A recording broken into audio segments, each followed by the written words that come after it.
Anthem 46, O Come, Divine Messiah. Welcome to Anthem 46 in my attempt to write a new choir anthem every week for a year. I'm Kevin Mulrine, and I hope you'll enjoy listening to my progress throughout the rest of 2024.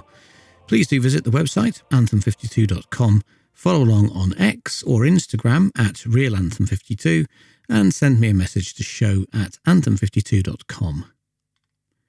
This week, in comparison to last week, was more straightforward, in terms of composing anyway. I realised that I hadn't written very many Advent carols. Have I written any as part of Anthem 32? And considering the Advent carol service is my favourite of the church year, I should remedy that situation. So I had a look through my usual Isaac Watts source. I couldn't find any Advent words at all, so I widened the search. Very soon, I came across this, O Come Divine Messiah, a French Advent song written by M. l'Abbé Pellegrin, if that's how you pronounce it, 1663 to 1745, and translated by Sister Mary of Philip in 1877. These words seemed ideal to set, so I was off to a good start. Here are the words I chose. Verse 1, O come, divine Messiah, the world in silence waits the day, when hope shall sing its triumph and sadness flee away. Refrain, Dear Saviour, haste, come to earth, dispel the night and show your face, and bid us hail the dawn of grace. O come, divine Messiah, the world in silence waits the day, when hope shall sing its triumph and sadness flee away. Verse 2, O come, desired of nations, whom priest and prophet long foretold, will break the captive fetters, redeem the long-lost fold. Verse 3, O come in peace and meekness, for lowly will your cradle be, though clothed in human weakness, we shall your Godhead see. It was an unaccompanied choir week, and my newly discovered Voxos choir voices were perfect for creating this quiet anthem. For some reason, I decided to write in 5/4 time, and I think it gave me a beneficial freedom of expression. I did have to employ 4/4 and 3/4 bars here and there, but overall the 5/4 remains the default. I also found that gaps were easier to achieve in this odd metre, so there are a lot of general rests. This created an additional sense of peace, which I like. Pleasant suspensions seemed to suggest themselves as I went along, so you can hear that in the opening phrases.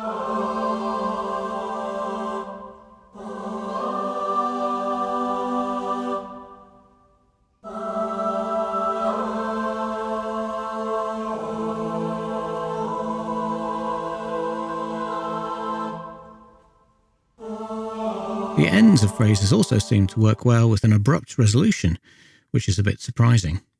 The second part of the refrain and the verse both have a tune and accompaniment approach, with the sopranos taking the tune.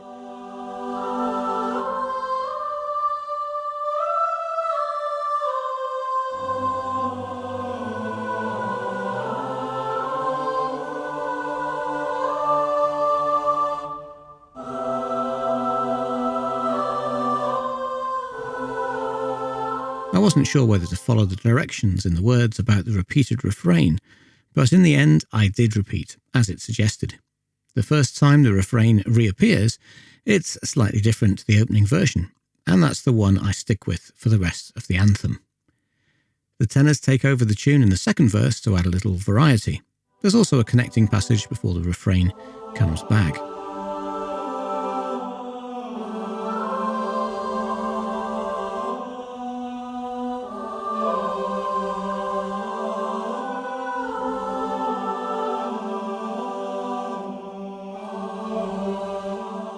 I was keen to avoid the repetition of the verse structure for the third time, and the overall feel of the anthem was quiet, so I decided to have the altos singing the third verse on their own.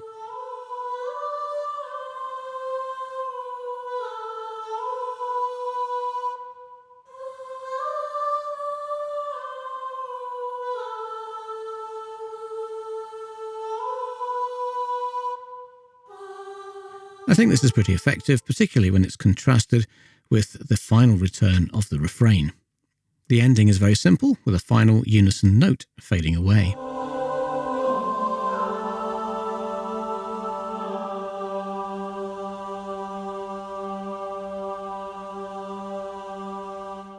Anyway, see what you think.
Well, what do you think? Let me know on X or Instagram at RealAnthem52, as a comment on the show notes for this week, or via email, show@anthem52.com. I hope you'll join me next week for a new episode and a new anthem. Only 6 to go. But until then, the question remains, will I make it to Anthem 52?